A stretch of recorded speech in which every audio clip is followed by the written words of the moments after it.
What's up, my name is Technobo here for Troubleshoot and welcome back to another video. In this quick video, I'll be showing you how to fix this error over here, the all too common Origin and EA app superhero error that you could be experiencing. It's super simple to fix. All you have to do is click close here, then open up Task Manager with Control Shift and Escape. Inside of here, all you're going to do is look for and close all of these services starting with EA, such as this one, and EA Background Service. On top of this, you'll also be looking for anything that starts with or includes Origin from EA's Origin software. After you've closed everything, try and launch up the game again, and if you receive the error, don't worry. All you have to do is open either the EA desktop app or the Origin launcher depending on what the program needs. I'll be starting up Origin, simply waiting for it to log in.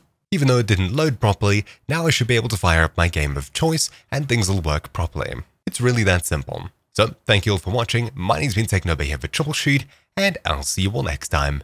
Ciao!